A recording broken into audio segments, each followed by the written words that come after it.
Hi, I'm gonna talk about this one particular trait that really determines whether I enjoy spending time with someone or not. Pretty much the thing that I value the most in other people. And this thing is the amount of boundary dissolution the person has undergone. I'm talking, of course, about socio-cultural boundaries, which the person gets conditioned into. And Terence Mckenna talked about this kind of boundary dissolution, and many other people did, using different terminology, but essentially about the same thing. And this trait really determines how interesting a person will be in many cases. What this means, well, first let's look at what socio-cultural boundaries are and what does it mean to be conditioned by them, and what does it mean to have experienced boundary dissolution, and what kind of implications does it have to the structure of the individual that has undergone such an event, let's say, or a series of events. Culture has evolved as a way of organizing individuals in an effective manner. So it's an organization that considers multiple levels. It's software that is there to guide our actions. We are, as a species, we have this particular quality that every single instance of our life and every single action has some kind of socio-cultural implications. Therefore, it would be beneficial to be guided by some kind of socio-cultural values, because if you are guided by those values, your actions will get you closer to the end of those values, right? So, for example, if you're guided by certain things that are valued by the social group that you're a part of, pursuing those things in your free time will increase your status in that group, obviously.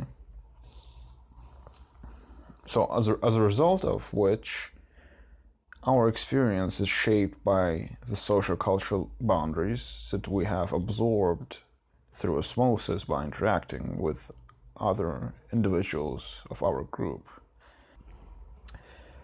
What the social-cultural boundaries do is that they filter our experience, they limit our experience, but at the same time structure the experience.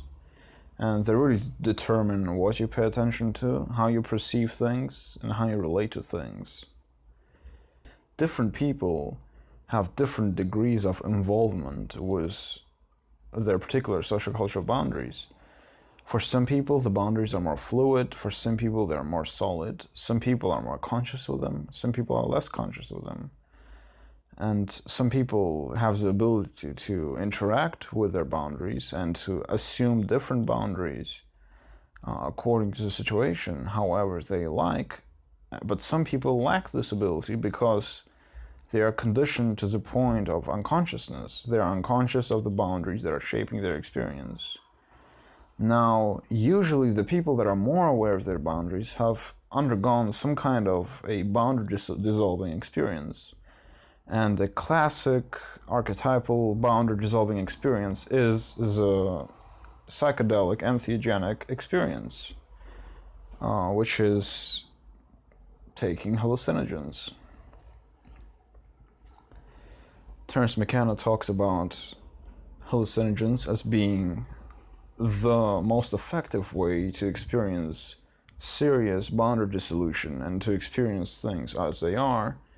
But there are also other things, such as travel, that he has mentioned. Obviously, you get exposed to other cultural boundaries, which brings your attention to the subjectivity of your own cultural boundaries, in contrast to the ones that you experience in other cultures, right? Now, there are many different ways besides hallucinogens and travel to work with your boundaries and to bring your awareness to these boundaries and develop an ability to work with the boundaries, and etc. Most of them are certain practices, mostly deconstructive meditative practices. So a couple of examples would be, let's say, the Zazen meditation, the sitting meditation in Zen, which is a deconstructive practice. Or another one would be the Atma Vichara practice from Advaita Vedanta, given by Ramana Maharshi, which is also a deconstructive practice of a different level, but it still does the same thing.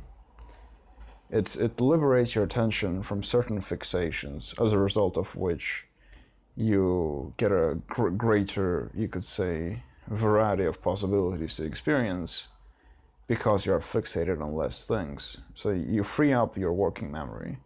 And cultural boundaries occupy part of your working memory and shape, you could say, the remaining part of your working memory capacity.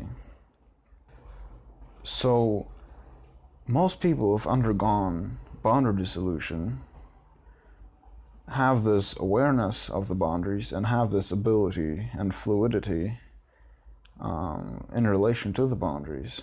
And they're much more interesting to be with, because they are able to see more personas, they're able to play with roles, play with contexts, morph different contexts into other contexts, and they generally have a deeper awareness of what is going on.